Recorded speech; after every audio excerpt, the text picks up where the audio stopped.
Okay, thank you so much for joining in. And please keep your Bible and your pen and your notebook with you so that you can take it down your notes. Thank you so much, Pastor Anil Jacob Makagaru, for joining in this morning to help us in our translation. So, such an honor to have Pastor Ronald this morning ఉండడం చాలా సంతోషం. He's been a teacher for the first session last week on 4th of July. గత వారమున 4వ తేదీన July నెల 4వ తేదీన జరిగిన అధ్యాయానికి వారే మరి అధ్యక్షులుగా ఉండి నడిపించినారు. And this morning it's a privilege to have him again to teach on from the book of Galatians. ఉదయకాల సమయమున మరొకసారి గలతీయుల పత్రికలో నుంచి ఆ గ్రంథం నుంచి మనకు బోధించడానికి వారు సిద్ధంగా ఉన్నారు. He has been my good friend. వారు నాకు మంచి స్నేహ బంధంలో స్నేహితులుగా ఉంటున్నారు. He has been my spiritual mentor. ఆయనే నాకు ఆత్మీయమైనటువంటి నడిపింపును కలిగించు మరి ఆత్మీయ తండ్రిగా ఉంటున్నారు. And I have seen him teach from his whole heart teachings which have helped me in my spiritual walk with the Lord. మరి నా ఒక ప్రభువులో ఉన్నటువంటి నా నడకను ప్రభువునందు ఉన్నటువంటి నా జీవితాన్ని మరి ఎంతగానో ప్రోత్సహిస్తూ ఆత్మీయంగా బలపరుస్తూ నడిపిస్తున్నటువంటి వ్యక్తులు. Pastor Ronald's wife, Pastor Amanda, has been a great help to him and to us during the teachings, because all that we receive in hand as notes, and these are all being prepared as a team by both of the pastors, and it's an honor to have her also being behind the screen helping us learn from the book of Galatians. Pastor Ronald గారి యొక్క సతీమణి pastor అమాండా గారు కూడా ఉన్నారు మన మధ్యలో. వారు మరి వెనకాల ఉంటూ మరి ఎన్నో పనులు చేస్తూ మరి యొక్క సెషన్స్ కానీ టీచింగ్ మెటీరియల్ కానీ కలిగి ఉండడానికి వారిద్దరు కూడా కలిసి ఆత్మీయంగా ప్రార్థనలో ఉంటూ మనకు ఎన్నో మరి సహకారంతో ఉంటూ ఎంతో సహకారంగా ఉంటూ ఈ యొక్క బోధను మనకు అందజేస్తూ ఉన్నారు. వారికి కూడా ప్రత్యేకమైన వందనాలు. It's our setup might be a small phone or a laptop before us, but when we go into their room, it's a big setup with all the projector and the big screens that they have before them. It shows that they are into teaching not only in India but around the world. మనము ఇక్కడ చిన్నగా ఉండే ఒక phone ద్వారా మరి ఒక sessions లో హాజరు కావడానికి మనము సిద్ధపడి ఉండవచ్చు, కానీ వారి పక్షమున ఉన్నటువంటి ఏర్పాట్లు చూస్తే ఒక పెద్ద ప్రొజెక్టర్ కానీ చాలా ఏర్పాట్లు చేసుకొని మరి వారు సిద్ధంగా ఉన్నారు. దాని పట్ల మనం వారు ఈ యొక్క సెషన్స్ పట్ల ఎంత శ్రద్ధ కలిగి ఉన్నారు, ఎంత ఆలోచన కలిగి ఉన్నారు అనే విషయం మనకు అర్థం అవుతుంది. The ministry that they run is a global hub. వారు నడిపించినటువంటి పరిచర్య ఇది విశ్వవ్యాప్తంగా అనేక దేశాల కొరకు వారు ఆశతో ప్రార్థనతో వారు చేస్తున్నటువంటి పని, భారముతో చేస్తున్నటువంటి పని. But today I'm very glad and very happy to see the map of India in their room. కానీ ఈ రోజున మరి యొక్క సెషన్స్ లో మరి వారి వెనుకలో మరి ఇండియా దేశ చిత్రపటం మరి ఉండడము చూసి చాలా సంతోషిస్తున్నాం. Oh, this shows their love for India. వారు భారతదేశం పట్ల ఎంత ప్రేమ కలిగి ఉండి భారం కలిగి ఉండి ప్రార్థిస్తున్నారో మనకు తెలుస్తుంది. They have changed the cameras, but if you turn the cameras to the other way, they have the whole globe, or the people around the world who receive the trainings are on the other side of the wall.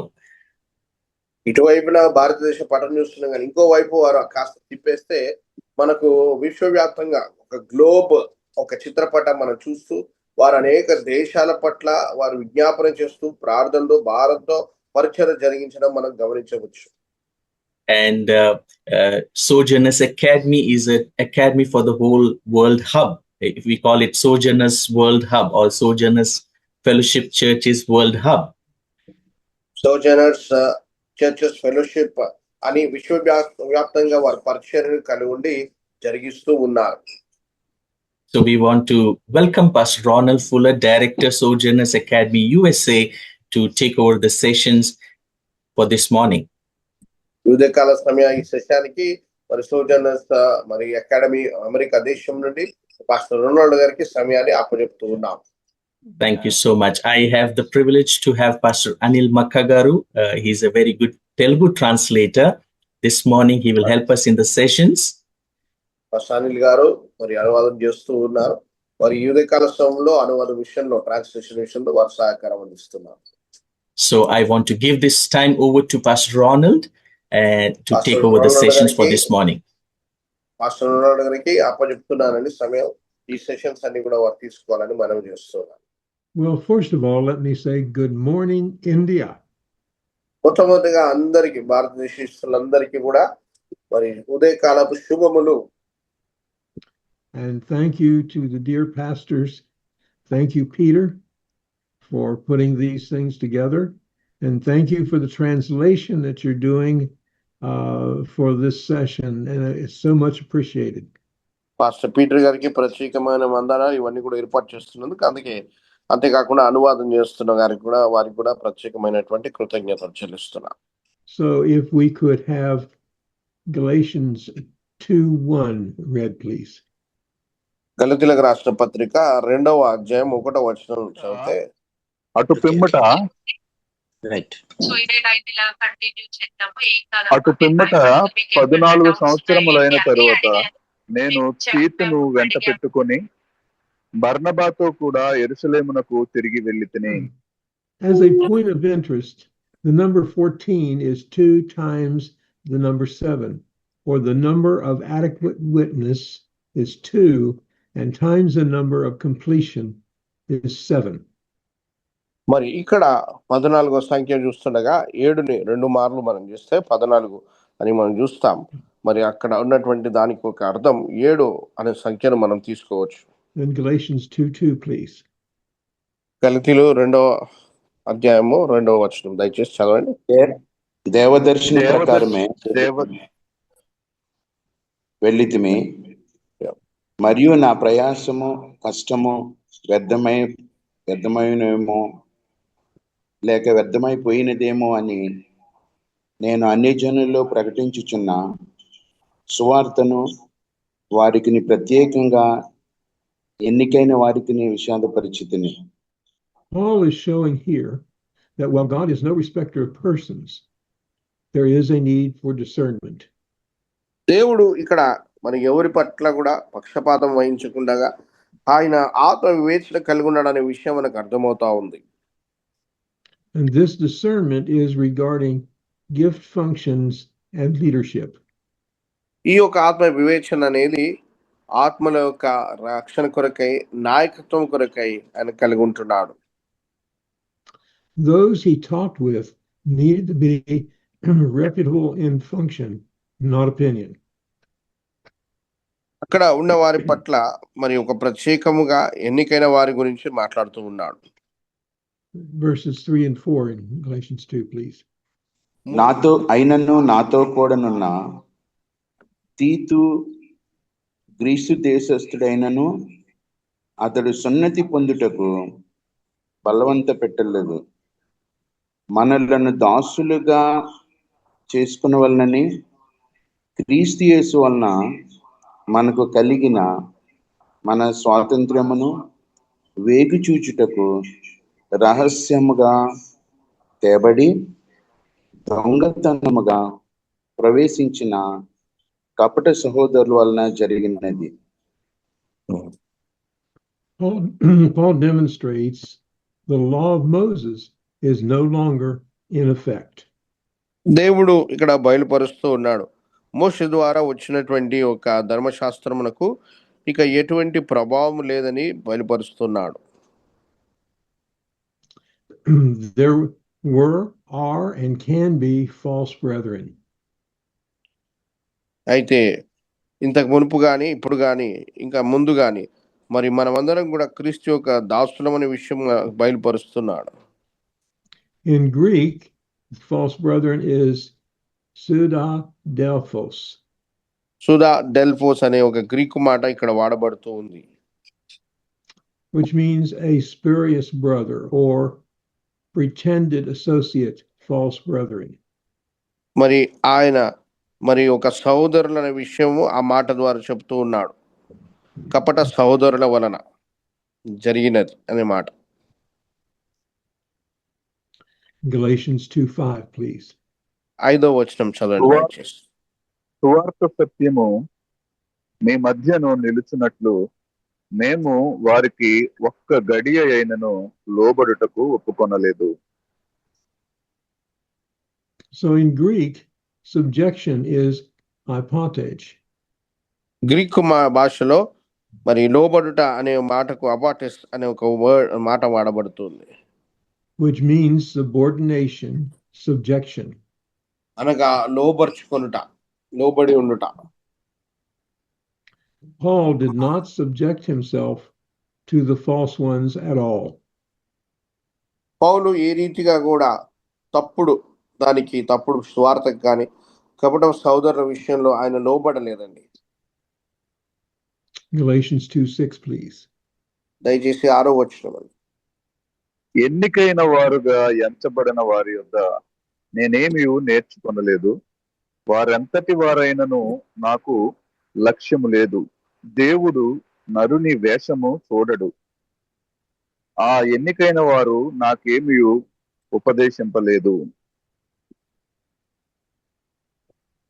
Okay. The leaders recognized Paul was indeed commissioned by God. అక్కడ ఉన్న నాయకులు నిజముగా పౌలు దేవుని చేత ఆజ్ఞాపించి పంపించబడ్డవారని గుర్తించారు.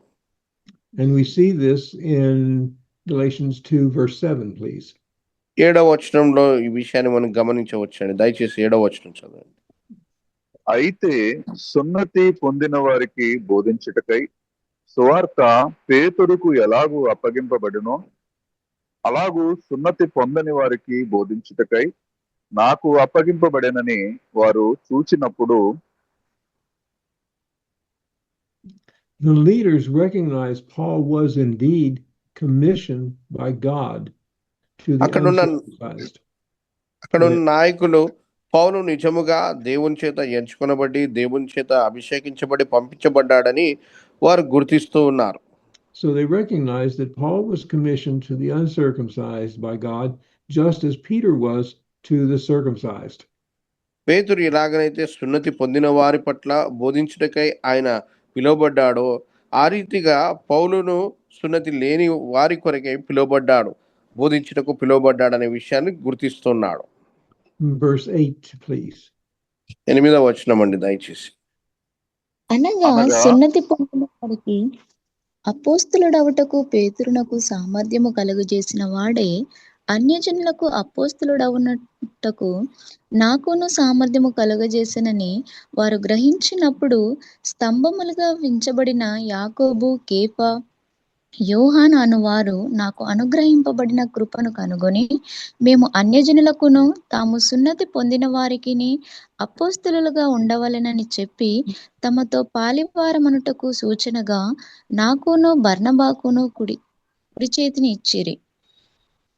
Pastor Ronald, 8 and 9 together in Telugu. So 8 and 9 verses both are been read. I see. Okay. Yeah. I will go ahead and comment on 8 now, and then we'll do 9 in just a moment.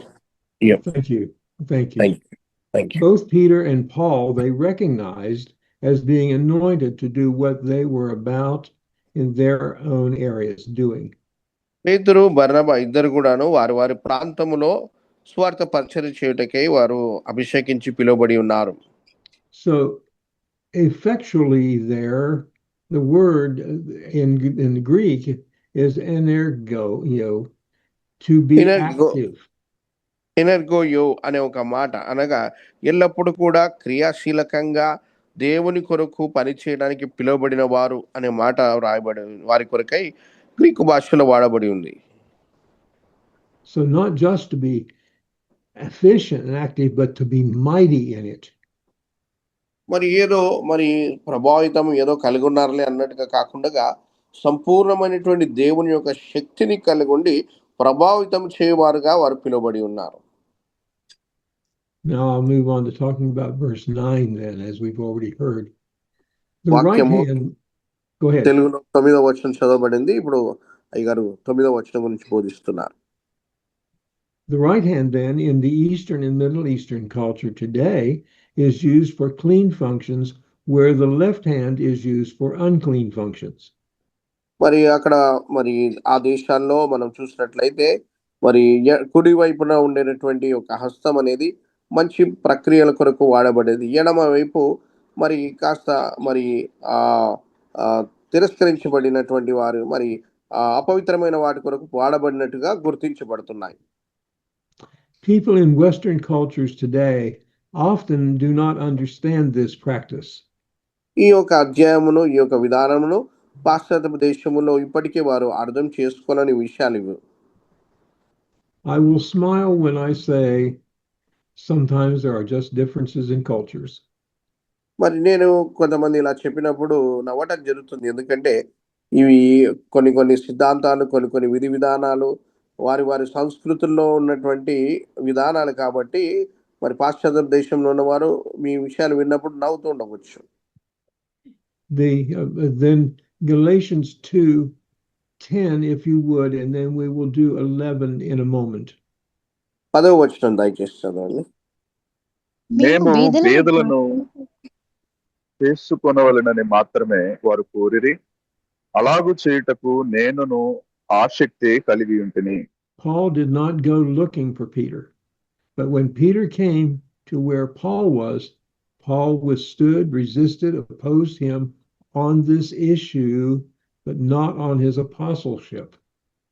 Paul So పేతురు this గురించి is- వెతుక్కుంటూ వెళ్ళలేదు, కానీ పేతురే పౌలు యుద్ధకు వచ్చినప్పుడు మరి దీని విషయమై కాస్త తిరస్కరించినటువంటి విషయాలు, పరిస్థితులు మనం చూడవచ్చు. So Paul is making a difference between his apostleship and his behavior. పౌలు తాను చూసినట్లయితే తను అపోస్తలుడుగా అభిషేకించబడి ఉన్నాడు. ఆయన ప్రవర్తన ఏంటనేది మనకి ఇక్కడ తెలుస్తూ ఉంది. This, even though Peter is the one who has brought up the issue. పేతురే ఈ యొక్క సన్నివేశాన్ని తను తీసుకుని వచ్చినప్పటికీ పౌలు యొక్క అపోస్తలుని యొక్క అభిషేకాన్ని, ఆ నాయకత్వాన్ని మనం చూడగలుగుతున్నాం. So let's do verse 11 right now, please. In Telugu again, it's 11 and 12 together. Okay, I thought that might be it. Thank you.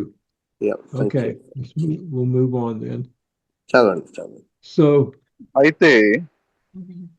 అయితే కేఫా అంతియోకుకు వచ్చినప్పుడు అతడు అపరాధిగా తీర్చబడెను గనుక నేను ముఖాముఖిగా అతనిని ఎదిరించితిని. ఎలయనగా యాకోబు వద్ద నుండి కొందరు రాకమునుపు అతడు అన్ని జనులతో భోజనము చేయుచుండెను గాని వారు రాగానే సున్నతి పొందిన వారికి భయపడి వెనుక తీసి వేరైపోయెను. So in Greek, that is the withstood is anthisteme. Greek భాషలో మనం చూసినట్లయితే వారు లేచారు అనగా ఆ మాటకు ఆంఫిస్టుడే అనే మాట వాడబడుతుంది. To stand against, that is oppose, resist, withstand. అనగా వ్యతిరేకిస్తూ నిలబడడం, వ్యతిరేకిస్తూ ఉన్నటువంటి సన్నివేశాన్ని ఆ ప్రవర్తనలో వారు చూపించటం. Notice he challenged Peter's dual behavior, not the people who Peter was appeasing. అయితే పేతురు యొక్క విధానాన్ని తను తిరస్కరిస్తున్నాడు, కానీ అక్కడున్న ప్రజల యొక్క విధి విధానాలను కాదు. This is so important to understand. To note against, that is to find fault, but not to get into condemnation. అయితే వారి మధ్యలో ఆ తప్పును బయలుపరుస్తూ ఏదో దోషారోపణ చేయడానికనైతే కాదండి. Verses 12 and 13. 12-13 వచనంలో ఏలయనగా Oh, that's right. యాకోబు యొద్ద నుండి కొందరు రాకమునుపు అతడు అన్యజనులతో భోజనము చేయుచుండెను గాని వారు రాగానే సున్నతి పొందిన వారికి భయపడి వెనుకకు తీసి వేరైపోయెను. తక్కిన యూదులను అతనితో కలిసి మారువేషము వేసుకునేరు గనుక బర్నబా కూడా వారి వేషధారణము చేత మోసపోయెను. 12 and 13 are finished. I've been read. Okay, thank you. Peter did not want to offend James, since the men from James might say to James, he had eaten with the uncircumcised. యాకోబు చుట్టుగా ఉన్న ప్రజలు మరి సున్నతి లేని వారితో ఉన్నారని, మరి యాకోబు చుట్టుగా ఉన్న ప్రజలు ఆయన అడుగుతారని యాకోబు పట్ల మరి ఈ యొక్క పేతురు ఏమి కూడా మరి అనలేదండి. The uncircumcised, of course, means the Gentiles. అనగా అన్యులు, సున్నతి లేని వారనగా అన్యులు. You see, Peter was motivated by fear. పేతురు ఆయన భయముతో, ఆయన హృదయంలో కాస్త భయముతో నడిపించబడుతున్నాడు ఈ సన్నివేశంలో. Peter's behavior also affected the other Jewish believers to the point that even Barnabas. అయితే అక్కడ పేతురు ఆయన భయం భ్రాంతులతో కొంత నడిపించబడుతున్నాడు కాబట్టి అతని చుట్టూరుగా ఉన్న యూదులు పట్ల ప్రభావం మనం చూస్తున్నాం బర్నబా విషయంలో. Barnabas, who was with Paul, was affected to the point of changing his behavior. అపోస్తలుడైనటువంటి పౌలుతో ఉన్నటువంటి బర్నబా ఆయన కూడా మరి ఆ ఒక మార్పు విషయంలో ఆయన ప్రవర్తనను మనం చూడగలుగుతున్నాం. Verse 14, please. 14వ వచనం దయచేసి. వారి సువార్త సత్యము చొప్పున క్రమముగా నడుచుకొనకపోవుట నేను చూచినప్పుడు అందరి ఎదుట కేఫాతో నేను చెప్పినదేమనగా, నీవు యూదుడవై ఉండియు యూదుల వలె కాక అన్యజనుల వలనే ప్రవర్తించుచుండగా అన్యజనులు యూదుల వలె ప్రవర్తింపవలెనని ఎందుకు బలవంతము చేయుచున్నావు? This was not a matter of politics among believers to Paul. మరి పౌలు మరి ఆ ఒక విశ్వాసుల విషయంలో ఆయన ఈ విషయాన్ని ఏమంతా పట్టించుకోలేదండి. But to Paul, a violation of the truth of the gospel. కానీ పౌలు మరి స్వార్థ విషయంలో ఎక్కడైనా మాట తప్పిపోతున్నాడేమో అనే ఆ సత్యాన్ని విషయమై జాగ్రత్త పడుతున్నాడు. Since this matter among leaders was done openly, ఇది నాయకుల మధ్యలో విచ్చలవిడిగా అనగా వారి ముఖాముఖిగానే ఈ యొక్క సరిదిద్దు అనేది తాను చేస్తుండగా, done openly among believers, Paul dealt with it openly among believers. విశ్వాసుల మధ్యలో కూడా ఆయన నేరుగా ముఖాముఖిగా ఈ యొక్క సన్నివేశాన్ని, ఈ యొక్క విషయాన్ని ప్రస్తావిస్తూ ఉన్నాడు. ఈ తప్పిదమును వారి పట్ల చూపిస్తూ ఉన్నాడు. Peter was now following the freedom from the law provided in Christ with Gentiles, but not with Jews. పేతురు చూసినట్లయితే అన్యుల విషయంలో మరి క్రీస్తు మరి ధర్మశాస్త్రం నుండి ఎలాంటి స్వేచ్ఛను ఇచ్చాడో దాన్ని గమనిస్తున్నాడు కానీ యూదుల విషయంలో తాను గమనించట్లేదు. Verses 15, 16 వచనం. మనము జన్మ వలన యూదులమే గాని అన్యజనులలో చేరిన పాపులము కాము. మనుష్యుడు యేసుక్రీస్తునందలి విశ్వాసము వలనే గాని ధర్మశాస్త్ర సంబంధమైన క్రియల మూలమున నీతిమంతులుగా తీర్చబడని ఎరిగి మనమును ధర్మశాస్త్ర సంబంధమైన క్రియల మూలమున గాక క్రీస్తునందలి విశ్వాసము వలననే నీతిమంతులమని తీర్చబడుటకై యేసుక్రీస్తునందు విశ్వాసం ఉంచి ఉన్నాము. ధర్మశాస్త్ర సంబంధ క్రియ మూలమున ఏ శరీరయు నీతిమంతుడని తీర్చబడడు కదా. So we see here that Jews by nature means Jews by birth. యూదులు వారి స్వభావంలో యూదులుగా ఉన్నారంటే వారు పుట్టుక నుంచి యూదులుగా ఉన్నారనే విషయం మనం ఇక్కడ చూడగలుగుతున్నాం. Paul now points out something very important.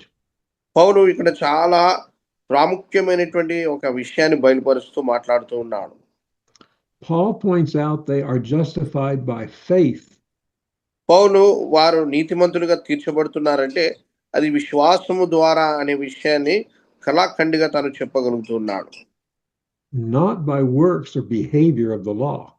ఏ రీతిగా కూడా ధర్మశాస్త్రం నెరవేర్చుట ద్వారా, ఆ నెరవేర్పు యొక్క ప్రవర్తన ద్వారా దాని సంబంధం ఏమాత్రము దాని క్రియల వల్ల కాదు అని చెప్తున్నాడు. Justified by the faith of Christ. కేవలము క్రీస్తు యేసునందలి విశ్వాసం వలననే అని చెబుతున్నాడు నీతిమంతులైనారని. We are given the faith of Christ through which we have faith in Christ. క్రీస్తు యొక్క విశ్వాసం మనకి ఇవ్వబడింది. ఆ క్రీస్తు నందలి విశ్వాసం వలనే మనం తీర్పు తీర్చబడుతున్నాం, నీతిమంతులుగా తీర్పు తీర్చబడుతున్నాం. Paul points out the issue is Peter behaving as though actions justified. పౌలు అక్కడ చూసినట్లయితే పేతురు తన ఒక ప్రవర్తన ద్వారా, క్రియల ద్వారా నీతిమంతుడు అవుతున్నాడనే విషయం ఆ రీతిగా మరి పేతురు విషయమే హెచ్చరిస్తూ ఉన్నాడు. pointing out that actions justify the behavior rather than faith in Christ. మరి మనము క్రియల ద్వారా నీతిమంతుడిగా తీర్చబడుతున్నట్లయితే విశ్వాసం ఎక్కడికి వెళ్తుంది, విశ్వాసం ఏం చేస్తుంది? Faith in Christ here is the key issue, not behavior, not works. క్రీస్తునందలి ఉన్నటువంటి ఆ విశ్వాసమే తప్ప మన క్రియలు కాదు, మన ప్రవర్తనలు ఏమాత్రము కాదు మన నీతిమంతుడిగా తీర్చేది అనే విషయం చెప్తున్నాడు. Verse 17, please. దయచేసి 17వ వచనం. కాగా మనము క్రీస్తునందు నీతిమంతులమని తీర్చబడుటకు వెతుకుచుండగా మనము పాపులముగా కనబడిన ఎడల ఆ పక్షమందు క్రీస్తు పాపమునకు పరిచారకుడాయను. అట్లా అనరాదు. Also found sinners, he points out here. పౌలు మరి పాపుల విషయం ఎలా ఉంటుందనే విషయాన్ని చెబుతున్నాడు. Meaning the condition of mankind before being made a new creature in Christ. అనగా క్రీస్తు యేసునందు నూతన సృష్టిగా వారి కాకమునుపు ఉన్నటువంటి వారి స్థితిని చెబుతా ఉన్నాడు. If what Peter was saying was the case, then Christ would be a minister of law toward those still remaining in the condition of sin.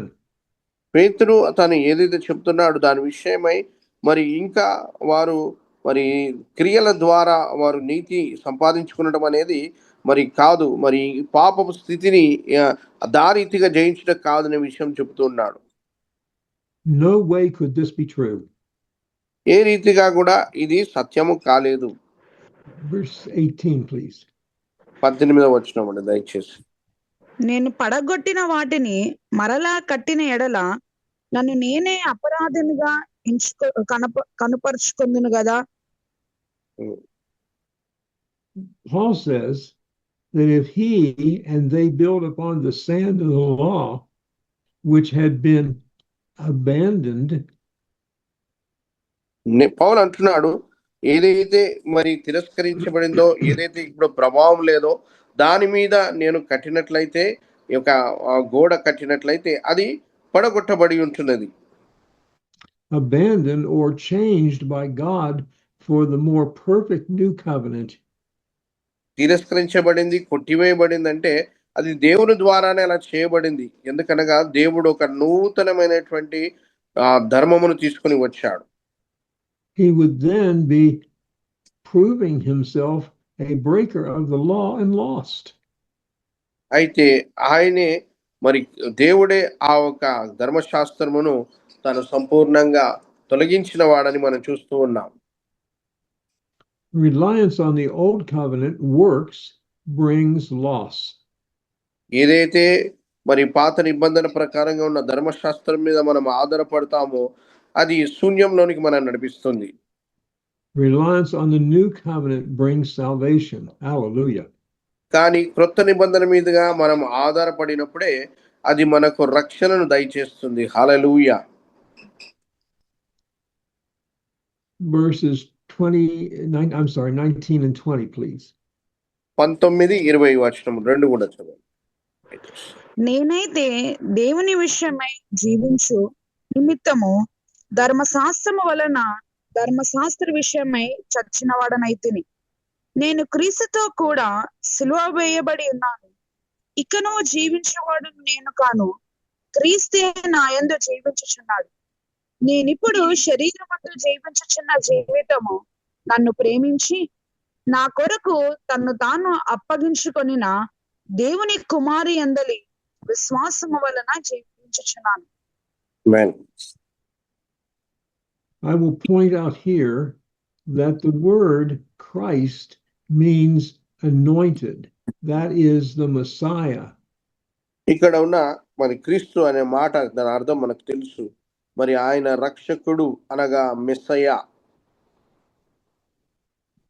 An anointed one. As Christians, we are anointed ones. అభిషక్తుడు అయిన వాడు మెస్సయ్య అని మనం గుర్తిస్తూ ఉన్నాం. Paul is saying when he became Christ's, he died. పౌలు మరి ఆయన ధర్మశాస్త్ర విషయంలో క్రీస్తుని కలుసుకున్నాక, క్రీస్తుని తెలుసుకున్నాక దాని విషయంలో చచ్చిన వాడైతిని అని చెబుతున్నాడు. And he is now a new creature ఆయన అంటున్నాడు, ఇకను నేను జీవిస్తున్నది క్రీస్తు యేసునందు నూతన జీవితము, నవ జీవితం అని చెబుతూ ఉన్నాడు. An anointed one with Christ residing in him. ఆయనలో అభిషక్తుడు అనగా క్రీస్తును ధరించుకొని ఆయన జీవిస్తున్నాడనే విషయము చెబుతున్నాడు. He now lives by the faith of the Son of God. ఆ ఒక దైవ కుమారుని యొక్క విశ్వాసమును గుర్తించి దాని ద్వారానే నేను జీవిస్తున్నాను అంటున్నాడు. The faith of Christ is a gift given by Christ. క్రీస్తు యొక్క విశ్వాసం అనేది క్రీస్తు ద్వారా మనకు ఒక బహుమానంగా ఇవ్వబడింది. Verse 2 in chapter 2:21, please. 21వ వచనం దయచేసి.